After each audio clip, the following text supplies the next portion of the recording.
biar bisa ini aja, juga cerita aja kan saya udah masuk Mas Heri. Oh iya. Pak IJ. Ya, Pak. Ketahan di kereta ini, waduh, keretanya udah ada 8 kali lewat. Yo, nggak apa-apa, kita mulai Pak IJ ya, Pak Imran. Ya, lanjut. Siap. Assalamualaikum warahmatullahi wabarakatuh. Selamat sore Bapak Ibu sekalian. Untuk kedua kalinya, Moya Institute bersama kawan-kawan Unity and Diversity, grup WA UID, mengadakan ngabuburit sambil menunggu beduk. Kita ngobrolin hal-hal ringan tapi aktual.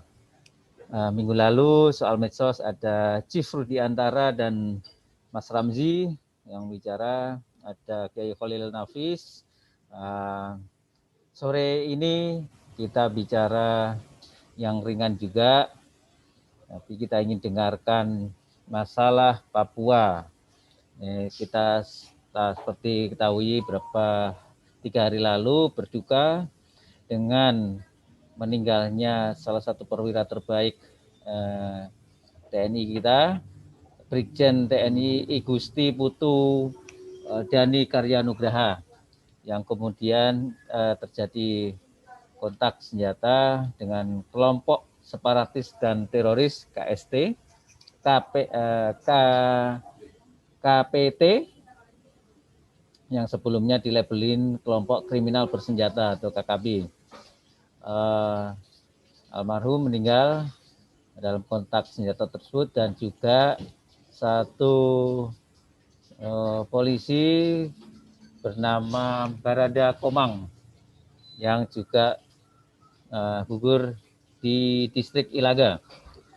Seperti diketahui, pemerintah Indonesia juga mengutuk dan memerintahkan TNI Polri untuk mengejar kelompok bersenjata ini dan menangkap secara tuntas Brigjen Kabinda Papua, Brigjen I Gusti Putu oleh pemerintah dinaikkan pangkatnya 1 tingkat lebih tinggi menjadi Maijen Anumerta TNI I Gusti Putu Dani Karyanugraha. Untuk membahas apa yang terjadi dalam peristiwa tersebut atau konstelasi di Papua, kita ingin dengarkan pemerhati politik global yang juga spesialis ahli atau ahli masalah Papua, Dubes Profesor Imron Kotan, yang juga mantan Sekjen Kemlu. Prof. Imron, silakan, kita sambil yang ringan-ringan saja Prof. Sambil menunggu beduk, kira-kira masih ada 35 menit lagi. Baik, Assalamualaikum warahmatullahi ta'ala wabarakatuh. Waalaikumsalam. Sejahtera bagi kita semua dan selamat ngabuburit ya. Kita menunggu buka puasa. Mohon maaf saya terlambat karena ternyata saya ini ke tempat ke pertemuan kita ini sebenarnya dekat, tapi karena keretanya banyak sekali. Padahal dekat sekali. Padahal kalau nggak ada, kalau lancar paling 10 menit itu. Paling 10 menit.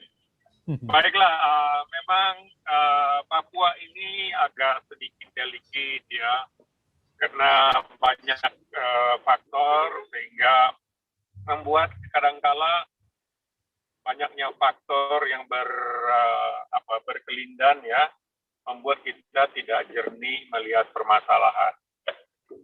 Yang saya ingin sampaikan pertama adalah banyak pertanyaan yang saya dengar ya di luaran itu, mengapa seorang brigadir jenderal yang kemudian akibat gugur di medan tugas, beliau diangkat atau ditinggikan pangkatnya setingkat lebih tinggi menjadi Mayor Jenderal Anumerta IGD Putu Dani Nugraha Karya. Kebetulan karena saya perhatian saya juga berkelindan dengan Papua.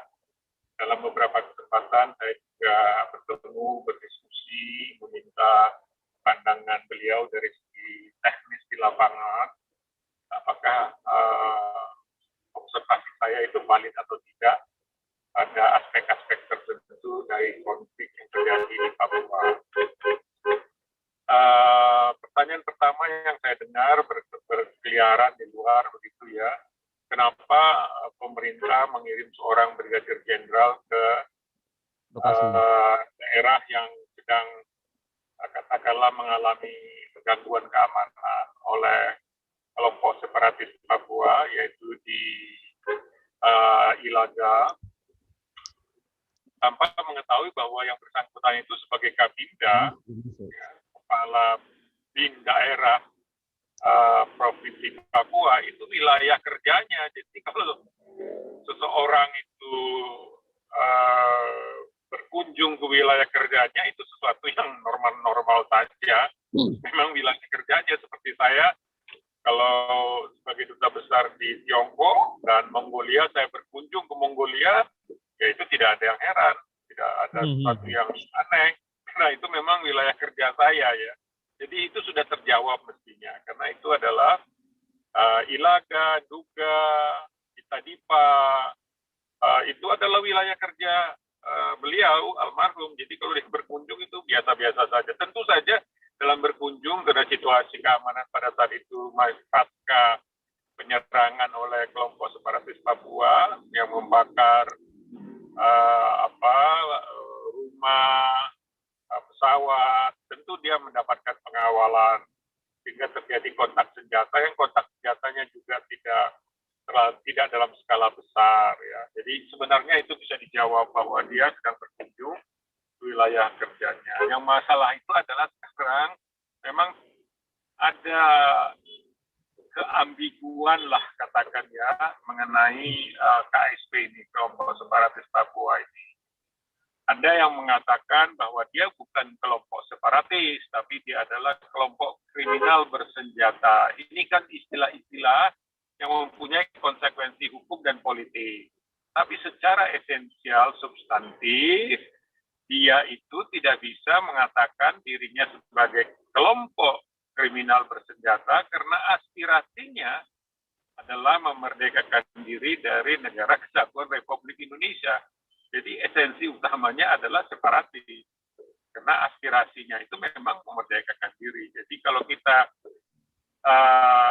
Pak EU mengatakan dia bukan kelompok separatis, itu sebenarnya sudah terbantahkan dari judul organisasi yang mereka gunakan yang bernama United Liberation Movement ya of West Papua. Liberation itu adalah berarti memerdekakan diri. Ya. Jadi artinya mereka sendiri sudah mengatakan saya ini pemberontak loh. Nah, tapi Indonesia mengatakan bukan, Anda bukan pemberontak.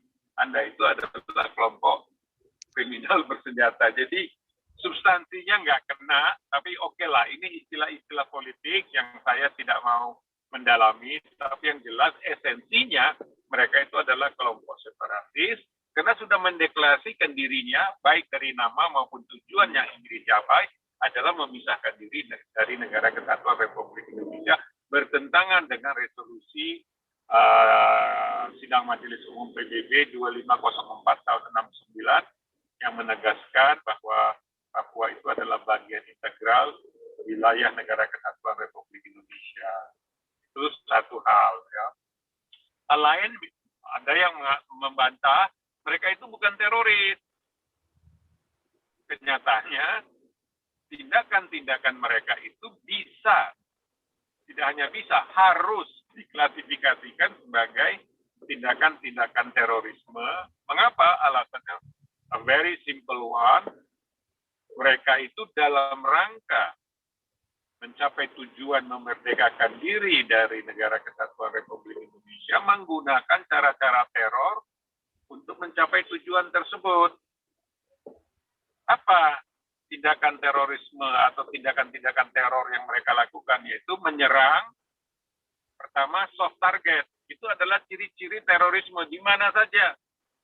ya, Twin Tower di New York tahun 2001, bom Bali 1, bom Bali 2, bom kedutaan Australia di Jakarta. Semua itu adalah yang dikategorikan sebagai soft target, bukan target militer. Jadi target yang mereka targetkan itu target non-militer. Artinya apa? Itu adalah soft target. Itu adalah ciri-ciri dari kelompok teroris. Yang kedua, mereka juga menyerang atau menyasar atau menarget apa yang dinamakan non-kombatan. Non-kombatan itu apa? Ya kita ini, sipil ini, orang-orang sipil ya kan, mereka bunuh murid, guru, dokter, pekerja istaka karya, ya, kemudian pedagang, pengusaha, terutama apalagi ada nuansa bahwa mereka mensasar juga, selain ada juga orang asli Papua, tapi mayoritas yang mereka sasar itu, yang soft target non-kombatan itu adalah orang-orang yang berasal dari luar Papua, sehingga terdapat kesan mereka ini juga sangat diskriminatif, bukan orang asli Papua ya, jangan salah. Yang sangat diskriminatif dan rasis itu adalah kelompok separatis Papua, karena mereka menyasar soft target dan non-kombatan yang mayoritasnya adalah orang-orang non-asli Papua.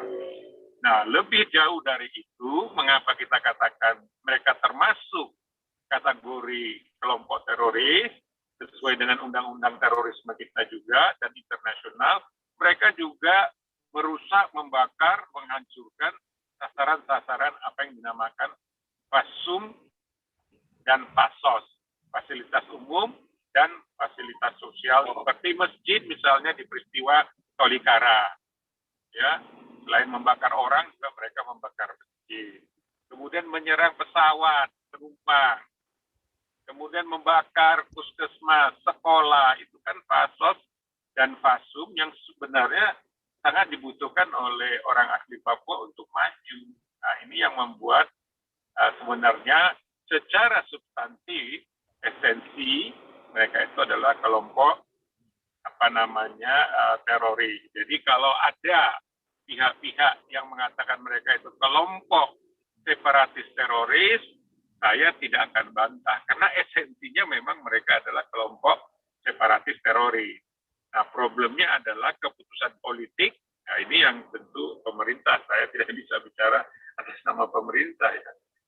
Kalau pemerintah menentukan bahwa mereka adalah kelompok kriminal bersenjata, ya itu adalah keputusan politik yang kita harus patuhi.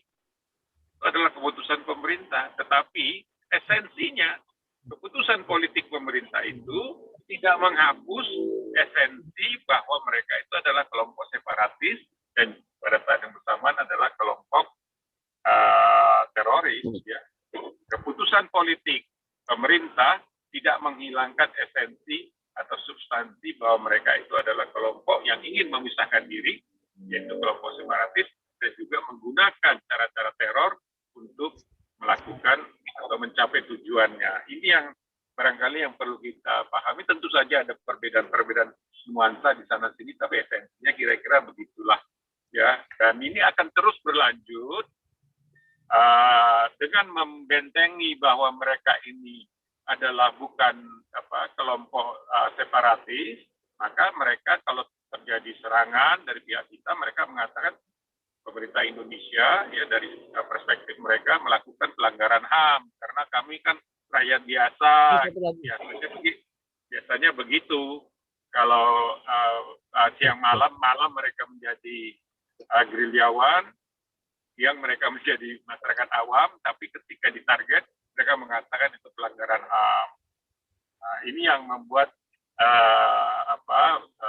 dilema lah ya bagi TNI, dan kita prihatin TNI dan Polri satu-satu menjadi korban gugur akibat daripada keterbatasan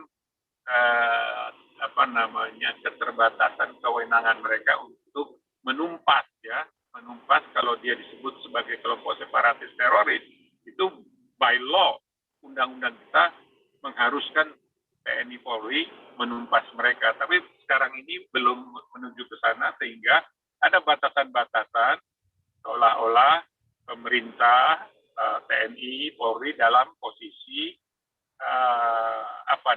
posisi defensif ya. Momentum berada di kelompok separatis Papua sehingga kita ditembak satu-satu. Nah, momentumnya ini yang harus kita rebut. Dan kalau saya sebagai seorang pengamat Papua, perebutan momentum itu hanya bisa dilakukan dengan deklarasi bahwa mereka itu adalah kelompok separatis yang menggunakan cara-cara teroris atau terorisme untuk mencapai tujuannya, sehingga TNI dan Polri bertempur atau menumpas mereka tidak diikat tangannya satu. Sekarang ini seolah-olah seperti diikat tangannya satu. Dan ini terjadi di mana-mana kalau sudah mengutamakan promotion and protection of human rights, maka tangan dari TNI dan Polri seolah-olah diikat, tapi disuruh bertempur. Akibatnya ya berguguranlah putra-putra terbaik kita seperti almarhum sahabat kita Mayor Jenderal Anumerta IGD Putu dari Nugraha Karya. Saya kira sebagai pengantar demikian untuk sementara, dan tutup dengan ucapan wabillahi taufiq wal hidayah. Wassalamualaikum warahmatullahi taala wabarakatuh. Waalaikumsalam warahmatullahi wabarakatuh. Ya, ini juga selain ngabuburit virtual, juga ada yang offline di kafe, Bapak Ibu sekalian, dan peserta yang dari luar offline. Ada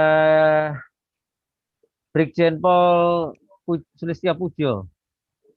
Komandan sudah siap? Oh, belum siap. Brigjen Sulistya Pujo ini juga pernah bertugas di Papua sebagai Kabid Humas Polda Papua, sekarang di BNN sebagai Jubir dan Kepala Biro Protokol Badan Nasional Narkotika. Bisa berbagi informasi nanti kalau sudah siap. Prof.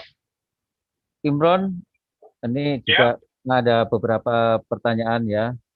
Kenapa sih susah ditumpas? Ini kan kelompok KKB ini kan sudah lama ya, OPM, sekarang namanya sudah dilabeli oleh BIN sebagai kelompok separatis teroris, KST. Apa penyebabnya kira-kira? Apakah karena ada tarik ulur, rumor-rumornya ada kepentingan bisnis di sana, ada Freeport, ada kepentingan luar negeri, asing, juga kepentingan dalam negeri. Nah, ini kan berseliweran. Baik. Ya.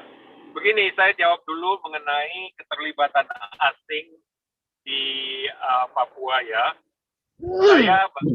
Saya barusan menerima laporan dari komunitas intelijen Amerika Serikat tertanggal 9 April tahun 2021. Jadi baru minggu yang lalu lah ya. Yep. Saya baca secara teliti, di situ tidak disebutkan Indonesia sebagai salah satu trouble spot, termasuk Freeport, ya. Termasuk Freeport. Tidak disebut sebagai wilayah trouble spot yang bisa atau dapat membahayakan kepentingan nasional dari Amerika Serikat. Yang disebut di situ saya masih hafal adalah pertama ya, urutannya begini supaya kelihatan mana ancaman yang serius dilihat oleh Amerika. Yang pertama adalah Cina. Mereka menganggap Cina, apapun yang dikerjakan Cina itu mengancam kepentingan nasional mereka. Yang kedua Rusia. Yang ketiga Iran. Yang keempat Korea Utara. Yang kelima Turki. Dan beberapa negara yang bergolak di Timur Tengah, termasuk isu-isu degradasi lingkungan. Harap dicatat bahwa pemerintah Amerika Serikat sekarang dikuasai oleh Partai Demokrat yang perhatiannya cukup besar terhadap isu-isu lingkungan. Malah justru saya menyampaikan kepada teman-teman baik di dalam maupun di luar pemerintahan, hati-hati dengan isu-isu yang terkait dengan kerusakan lingkungan, terutama pembabasan hutan kelapa sawit. atau perkebunan kelapa sawit, karena Partai Demokrat dikenal sebagai pelopor dari lingkungan hidup. Jadi yang namanya Freeport itu nggak usah disebut-sebut, Mas. Itu kalau ada pun itu pas kalau ada orang yang mengatakan, oh hati-hati Indonesia nanti Freeport Amerika tersinggung, itu pasti mempunyai tujuan tertentu yang kita bisa duga kemana arahnya. Itu adalah untuk menakut-nakuti pemerintah, ya, dalam rangka untuk mencapai tujuan terselubung lainnya. Ya. Jadi ibarat kata kita menciptakan hantu yang kita menjadi takut sendiri gitu kepada hantu yang kita ciptakan. Itu tidak ada, Mas. Saya sudah bisa bantah itu. Saya bawa ini dokumennya kalau mau baca. Jadi itu adalah ilusi atau halusinasi dari orang-orang tertentu dengan tujuan-tujuan tertentu yang mungkin dalam satu kesempatan lain kita bisa dalami apa motifnya. Jadi tidak benar itu. Nah, yang kemudian pertanyaannya, mengapa sulit diatasi? Pertama, karena prakarsa atau momentum berada di kelompok separatis Papua. Seperti yang saya jelaskan tadi. Karena apa? Karena kewenangan dari TNI Polri itu terbatas karena kita men-treat mereka sebagai penegakan hukum. Penegakan hukum, siap. Pendekatan kita bukan pendekatan keamanan, tapi pendekatan penegakan hukum dengan mengutamakan kesejahteraan. Jadi pendekatan kesejahteraan. Sehingga manuver dari TNI Polri itu terbatas. Oleh karena itu, apabila terjadi karena sifatnya gakum, operasi penegakan hukum, maka titik beratnya ada di promotion and protection of human rights. Berbeda dengan kalau kita menggunakan pendekatan keamanan, pendekatan militer tanpa meninggalkan pendekatan kesejahteraan melalui program otonomi khusus yang sudah akan diperpanjang, ya, pendekatan militer ini tentu akan menimbulkan korban juga seperti yang sekarang, mungkin lebih besar, tapi sifatnya kolateral, beda. Karena sifatnya operasi militer, korban itu menjadi namanya atau kategorinya menjadi kategori kolateral. Di semua operasi militer di seluruh dunia pasti ada korbannya, korban sipil yang dinamakan kolateral. Hanya saja memang kolateralnya kalau kita melakukan pendekatan militer harus ditekan seminimal mungkin. Ya, kalau diibaratkan katakanlah target dari operasi militer itu 100 orang, katakanlah targetnya ya. Kemudian korban kolateralnya 1000, itu nggak benar. Itu namanya membabi buta. Ya, jadi kolateral itu is acceptable in any and each military operation. Bisa diterima pada dan dalam operasi militer. Hanya saja kolateral itu harus ditekan seminimal mungkin agar tidak memberatkan atau memberi beban yang berlebihan kepada non-kombatan maupun perlindungan terhadap pasos maupun pasum yang berada di wilayah operasi militer. Nah, sekarang saya ingin menekankan supaya jangan salah bahwa pendekatan militer itu tidak harus meninggalkan pendekatan kesejahteraan. Itu bisa berjalan seiring sejalan. Seperti apa? Misalnya katakanlah pemerintah melakukan operasi militer, tapi melalui program otonomi khusus yang intinya adalah pendekatan kesejahteraan, maka diharapkan masalah konflik di Papua ini bisa diselesaikan lebih cepat dibandingkan hanya dengan mengutamakan pendekatan kesejahteraan. Very simple, Mas. Very simple. Mengapa saya katakan demikian? Karena pendekatan kesejahteraan tersebut sudah kita terapkan kurang lebih 20 tahun. Tapi konfliknya kok tetap berjalan. Sudah tiba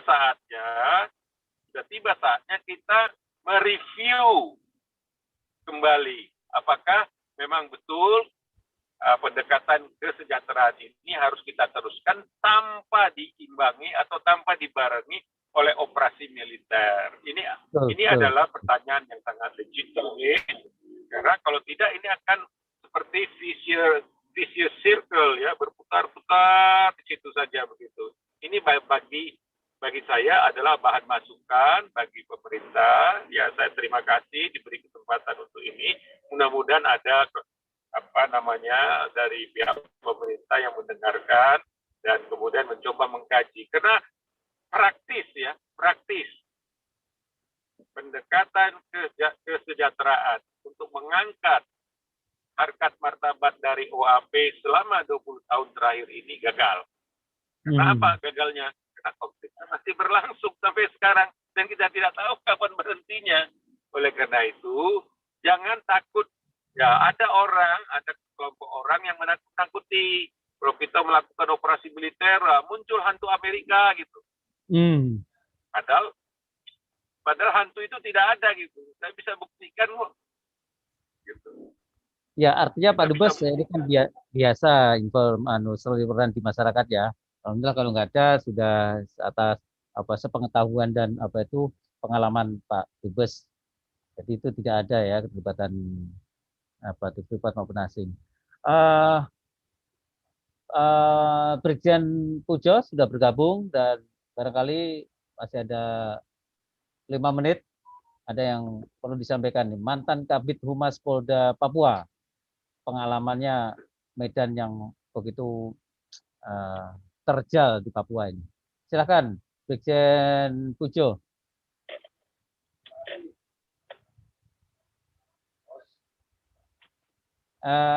Masih di mute itu. Ya, oke. Ya. Oke, terima kasih Pak Heri Cipto yang memberikan kesempatan kepada saya, para senior sekalian, Pak Imron Cotan dan kawan-kawan, memberikan kesempatan kepada kami bicara. Kalau kita berbicara tentang konflik Papua, ini tentu saja kita berbicara tentang konflik yang sangat lama, ya, sangat lama.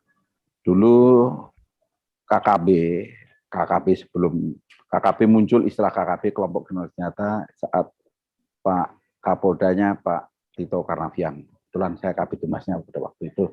Jadi muncullah istilah itu. Maksudnya adalah bahwa pendekatan yang harus dilakukan adalah bahwa mereka ini adalah kriminal. Ya. Kriminal harus dibawa ke ranah hukum, sistem hukum. Kalau bisa kita tangkap, kemudian kita lumpuhkan, kita bawa ke ranah hukum. Mengapa istilah itu kita populerkan seperti itu. Kemudian kalau kita melihat dengan masalah OPM atau KKB yang kami sebut, itu dulunya ramenya awalnya itu di daerah Manokwari ya. Jadi pada waktu bergabung Indonesia Papua itu setelah selesainya jajak pendapat itu, kemudian KKB ini mulai muncul dan itu awal mulanya adalah di daerah-daerah pantai, ya, di daerah pantai. Jadi di Sorong, Manokwari, Bintuni, kemudian di sekitar pulau-pulau Saireri di depan, ya, di Biak dan dan sekitarnya. Kemudian Sarmi, Jayapura itu dulu adalah daerah-daerah yang awal mulanya adalah munculnya yang OPM. Kemudian makin lama, kemudian di daerah-daerah yang tadi saya sebutkan ini, kemudian OPM atau KKB tersebut hilang. Bahkan Merauke sudah hilang sama sekali. Sorong sudah tidak ada, Manokwari sudah tidak ada.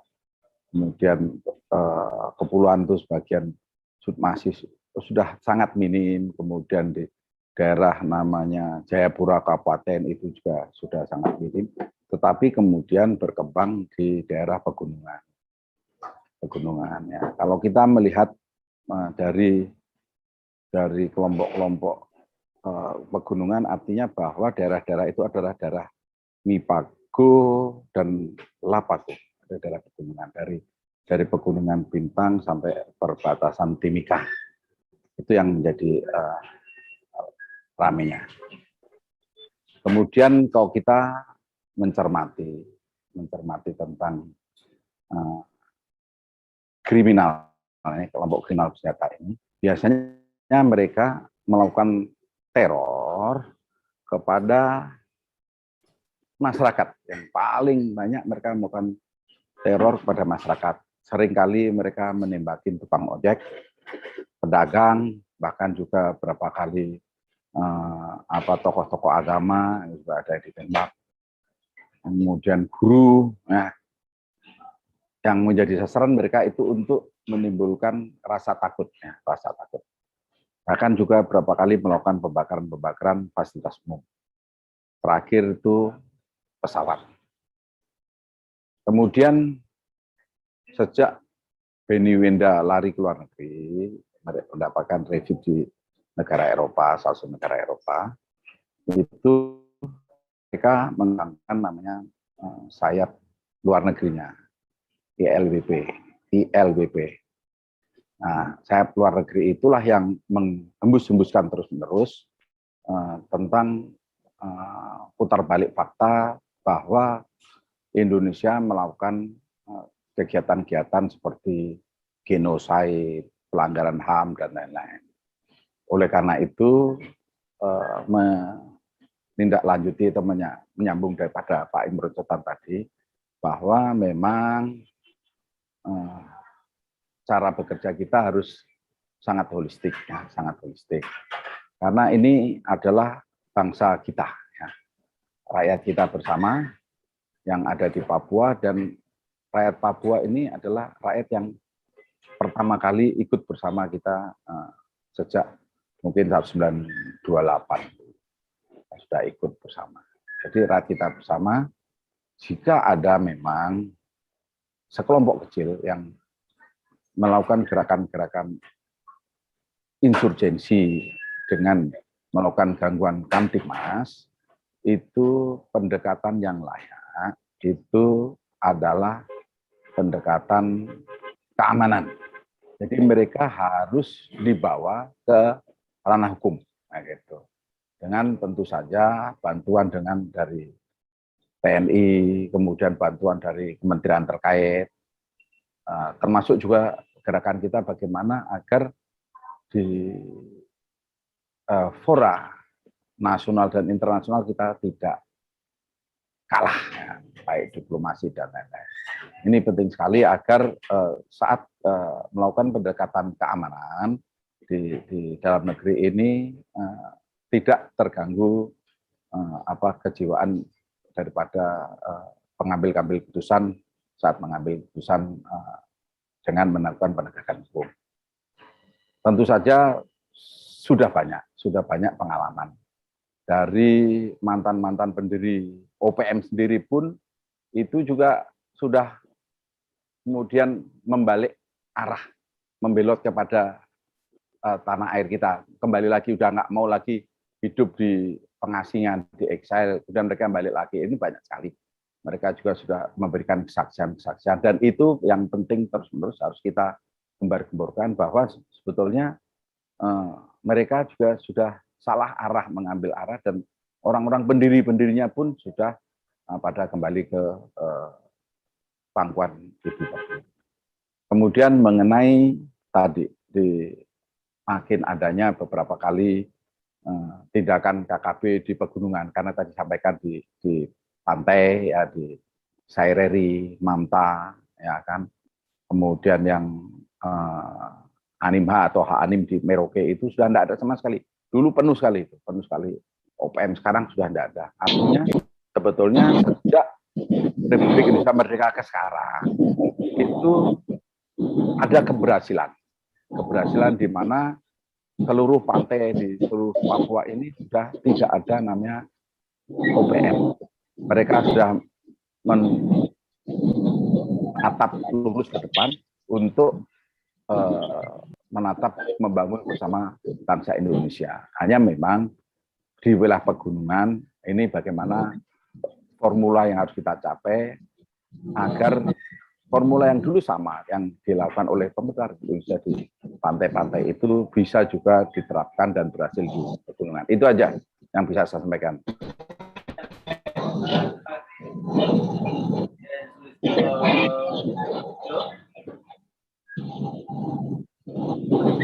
Kita yang dibatasi oleh waktu saat lagi Bapak Ibu sekalian, sambil duduk, kita akhiri, kita berharap berdoa semoga apa yang menjadi Bapak segera berakhir dan pertandingan selamanya.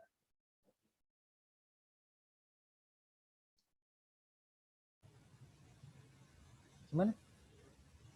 Halo? Ya, kita berharap perdamaian di Papua bisa terwujud, perdamaian yang abadi. Tidak ada lagi konflik demi kemajuan Papua, kemajuan Indonesia bersama. Kepada Prof. Imran Kotan, saya sampaikan banyak terima kasih. Bang Puja juga dan kawan-kawan semua. Terima kasih. Damai di sini dan selamat berbuka puasa. Wassalamualaikum warahmatullahi wabarakatuh. Waalaikumsalam warahmatullahi wabarakatuh.